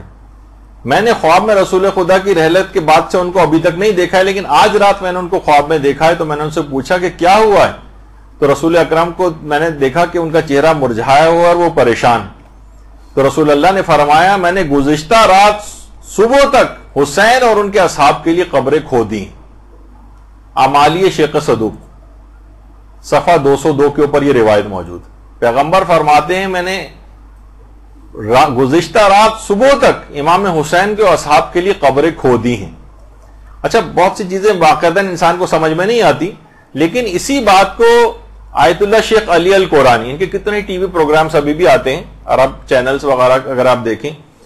اور یہ آیت اللہ وحید خراسانی کے بھی شاگردوں میں سے، تو باقاعدہ آیت اللہ وحید خراسانی کی جو درس خارج ہیں، ان کی جو تقریرات ہیں، وہ الحق المبین کتاب جو ہے، الحق المبین فی معرفت المعصومین علیہم السلام، اس کے اندر انہوں نے جمع کی، تو اس کے اندر انہوں نے آیت اللہ وحید خراسانی کا یہ قول نقل کیا کہ آیت اللہ وحید خراسانی فرماتے ہیں امام حسین کا قضیہ ہر قسم کے وصف و تقریر سے بالا تر، اتنا بالا ہے، اتنا بلند ہے امام حسین کا معاملہ، اور یہ جو پورا واقعہ ہے کہ کتنی بھی آپ تقریریں اس کے فضائل میں کر دیں، کتنی بھی اس کی باتیں بیان کر دیں، یہ بہت بلند ہے اس سے، بلکہ کہہ رہے ہیں کہ امام حسین کا قضیہ تو ایک طرف رہا، ان کے ساتھ حبشی سیاہ فام غلام جو شہید ہوئے ہیں وہ بھی ہر قسم کی تعریف اور وصف بیان کرنے سے بہت بالا تر ہے، اور دلیل کیا دی انہوں نے کہ ان کے لیے، ان کے حبشی غلام تک کے لیے سید المرسلین و خاتم النبیین عالم اعلیٰ سے ان کی قبریں کھودنے اور دفن کے لیے پیغمبر اکرم خود تشریف لائے تھے۔ اتنی بڑی شخصیات ہیں یہ امام حسین کے اصحاب جو کربلا میں ان کے ساتھ شہید ہوئے ہیں، اور کہہ رہے ہیں کہ جی ہاں خاتم النبیین صلی اللہ علیہ وآلہ وسلم جو تمام عالمین کی مخلوقات میں سب سے پہلی شخصیت ہیں، لیکن امام حسین اور ان کے اصحاب کی قبروں کی تدفین کا انتظام کرنے کے لیے خود عالم اعلیٰ سے زمین پر تشریف لائے۔ تو ان کا زمین پر تشریف لانا، ان کا آنا، ان کا مجلسوں میں آنا کوئی ایسی بات نہیں، روایات سے بات ظاہر ہوتی ہے باقاعدہ، اور کتنی اور روایتیں ایسی ہیں، میرے پاس اتنا وقت ہی نہیں، آپ سے دیکھتی جائے بہار الانوار کے اندر، میں صرف آپ کے سامنے سے بس گزر رہا ہوں، اتنا وقت ہی نہیں ہے، جو بھی شوقین ہوں بہار کے وہ جا کر ان روایات کو جو ہے وہ دیکھ سکتے ہیں کہ کتنا انبیاء جو ہے حضرت موسیٰ تک جو ہے کربلا جو ہے زیارت کے لیے تشریف لاتے ہیں، بہت ساری روایات اس سلسلے میں آئی ہیں۔ اور باقاعدہ آیت اللہ سیستانی سے وہ بھی روایت پوچھی گئی ہے کہ حضرت زہرا کی پیدائش کی جو روایات ہیں کہ کیا یہ صحیح ہے کہ جس وقت حضرت زہرا کی پیدائش ہوئی تھی تو حضرت آسیہ بنت مزاحم اور حضرت مریم بنت عمران اور حضرت موسیٰ کی بہن جن کا نام کلثوم تھا وہ، اور حضرت سارہ اور حضرت خدیجہ طاہرہ ولادت حضرت سیدہ زہرا کے موقع پر مدد کے لیے تشریف لائی تھیں، یہ جو روایات کے اندر یہ بات ملتی ہے کہ یہ یعنی اس کے کیا یہ بات صحیح ہے؟ تو آیت اللہ سیستانی نے جواب میں فرمایا ورد ذالک فی بعض الروایات، یعنی اس بات کو ڈینائی نہیں کیا انہوں نے، بلکہ کہا کہ جی ہاں اس بات کا تذکرہ بہت سی روایات کے اندر آیا ہے کہ ان کی یہ ہستیاں اس وقت ولادت کے موقع پر تشریف لائی تھیں۔ تو عالم ارواح سے ان شخصیات کا اس دنیا کے اندر آنا یہ کوئی ایسی بات نہیں ہے، یہ ان کی پیدائش کے واقعات کے اندر بھی ملتا ہے، ائمہ کی شہادت کے واقعات کے اندر بھی ملتا ہے، اور ان کی مجلس عزا میں حاضری کے لیے بھی ملتا ہے، ان کی احتضار اور موت کے وقت اور قبر کے اندر دفن ہوتے وقت کے حالات کے اندر بھی ملتا ہے۔ تو بہرحال علماء کے فتووں سے بھی اس بات کی تائید ہوتی ہے۔ اچھا، پھر بہرحال اب اتنا وقت نہیں ہے، آیت اللہ صادق روحانی نے بھی اس بات کو ذکر کیا ہے، اور ان کا ایک دوسرا فتویٰ بھی جب ان سے پوچھا گیا،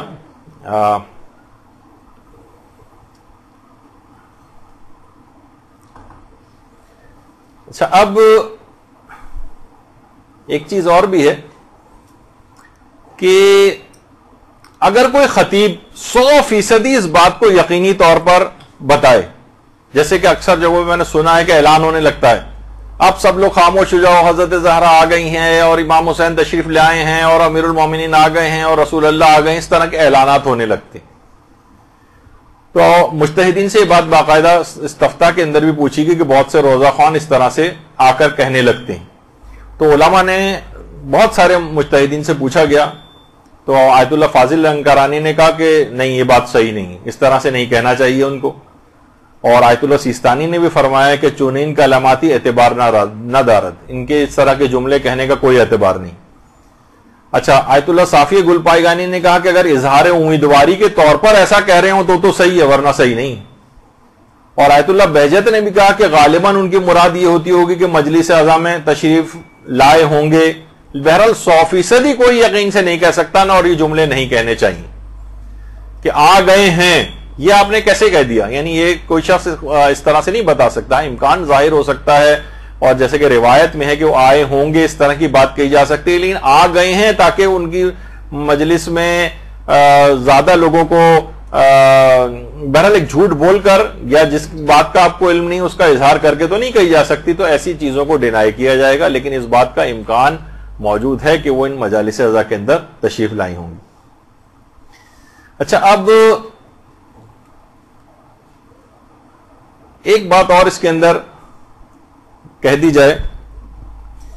وہ یہ ہے کہ اگر واقعتاً اس بات کا عقیدہ، جیسے کہ آپ نے دیکھا کہ اگر یہ عقیدہ لوگوں کا ہے کہ وہ آتی ہیں یا آ سکتی ہیں، تو پھر تو کتنی زیادہ احتیاط کرنی پڑے گی، کتنا اپنے اس گھر کو اس قابل بنانا پڑے گا کہ وہ آ سکیں، کمال اخلاص کتنا حاصل کرنا پڑے گا اس مجلس کے لیے، ورنہ اب اپنی بہتہ کے اپنی وضاقتہ بھی درست کرنی پڑے گی۔ مرد حضرات کے متعلق روایت میں ملتا نہیں کہ پیغمبر کے پاس جب داڑھی منڈے ہوئے افراد آتے تھے تو پیغمبر اپنے رخ کو موڑ لیتے تھے، چہرہ پھیر لیتے تھے، پیغمبر دیکھنا پسند نہیں کرتے تھے ان کو اگر داڑھی مونڈی ہوتی تھی۔ اور اسی طریقے سے عورتیں اگر بے پردہ ہیں، حجاب مکمل نہیں ہے، فیشنیبل لباسوں کے اندر جو ہے وہ آ رہے ہیں، اس کا تقدس خراب کیا ہوا ہے، تو اب آپ خود سوچیں کہ اگر آپ کا یہ اعتقاد ہے تو آپ کو کتنی احتیاط کرنی پڑے گی اپنے حلیوں کو درست کرنے میں، اپنی وضاقتہ کو اسلامی کرنے میں، نیتوں کی کتنی اصلاح کرنی پڑے گی، ریاکاری نہ ہو۔ عورتوں کی مجالس میں سننے میں زیادہ آتا ہے عدلے کا بدلہ ٹائپ کا جو ہوتا ہے کہ اگر ہم ان کے یہاں نہیں جائیں گے تو وہ ہمارے یہاں نہیں آئیں گی، اس وجہ سے مجلس اعضا سننے کی اتنی نیت نہیں ہوتی کہ جتنی اس بات کی ہوتی ہے کہ کہیں وہ ہم نہیں گئے تو وہ نہ آئیں۔ تو یہ غیر الہی جتنی نیتیں ان کو نکالیے، نیتوں کی اصلاح، ذاکر اور ذاکرہ کے لحاظ سے کتنی زیادہ آپ لوگوں کی ذمہ داری ہو جائے گی، یعنی ذاکر اور ذاکرہ ایسے کو بلائیں، مثلا کسی ذاکر کو بلا رہے ہیں، نوح خان کو بلائیں جس کے متعلق کہا جاتا ہے نا شکل سے عزادار لگے اداکار نہ لگے، یعنی وہ حضرت زہرا اور ائمہ معصومین کا آنا ممکن ہے اس مجلس کے اندر۔ اچھا، مجلس ایسی ہونی چاہیے کہ اس میں جھوٹے مضامین نہ ہوں، خاص طور پہ مصائب کے اندر۔ مصائب کے اندر تو علماء کہتے ہیں کہ اگر کوئی شخص جھوٹے مصائب بیان کرتا ہے تو گویا وہ اس بات کو چاہتا ہے کہ یہ مصیبت بھی ان کے اوپر آنی چاہیے تھی، یعنی تم جو خود سے جھوٹے مصائب ان کے سر منسوب کر کے بیان کر رہے ہو جبکہ وہ روایتوں میں نہیں پائے جاتے، تو گویا تم اس بات کی خواہش رکھتے ہو کہ یہ بھی ان کے اوپر ہوتے، یعنی اچھا چیزیں جو ہیں وہ صحیح بیان کی جائیں، یعنی زبان حال کو زبان قال نہ بنایا جائے۔ تو بہرحال اب اس طرح کی من گھڑت چیزیں، اگر کوئی صرف زبانی اعتقاد رکھتا ہے،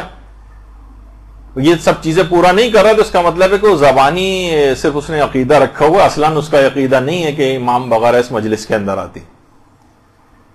اچھا، ایک چیز اور بھی ہے، یہ اگرچہ موضوع سے تو خارج ہے کیونکہ بہت ہی تفصیلی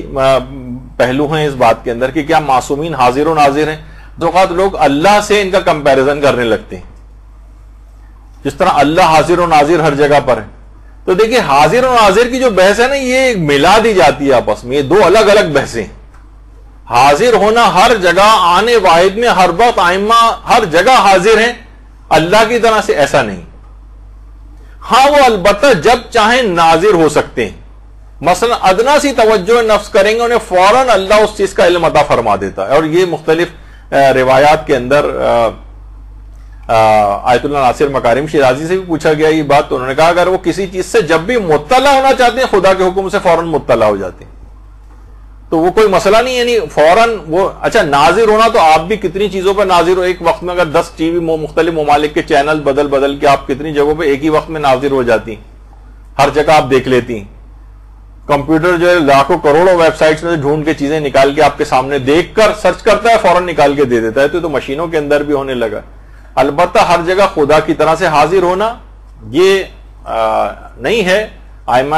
اطہار کے لیے، البتہ وہ ناظر ہو سکتے ہیں جب بھی اطلاع، اور جس جگہ پہ بھی چاہیں آنے واحد میں متعدد جگہوں پہ حاضر بھی ہو سکتے ہیں۔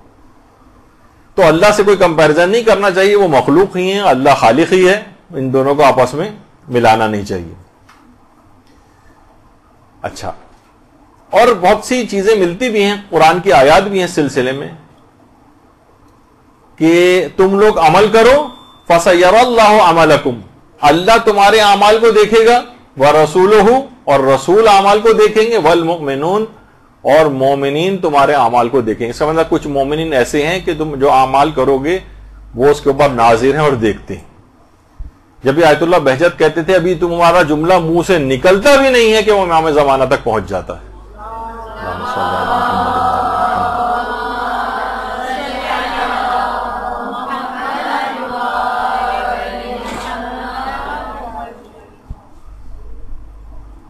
تو بس اب کیونکہ وقت ختم ہو گیا، باتیں ابھی بہت ساری مجھے بیان کرنا تھی، لیکن یہاں پر گفتگو ہم اپنی روکتے ہیں۔ اور آپ نے دیکھا کہ بہرحال یہ چیز سنتے تو بہت تھے، لیکن اس کے دلائل یا ان احادیث سے واقفیت نہیں تھی عام طور پر، تو وہ بھی آپ کے سامنے آج چیزیں آ گئیں۔ امید تو یہی ہے کہ آج اس سلسلے میں ہماری آخری نشست ہوگی، لیکن شاید ایک نشست اور ہونے کا امکان ہے۔ اب آپ کے لیے سزا کے طور پر ہوگی، میرے لیے سعادت کی بات ہوگی، دیکھیں آگے کیا ہوتا ہے۔ تو وصلی اللہ علی محمد وآلہ الطیبین الطاہرین۔ کہاں غریب کا گھر اور کہاں حسین کی ماں، مجلس شبیر نے کیا ورنہ، کہاں غریب کا گھر اور کہاں حسین کی ماں۔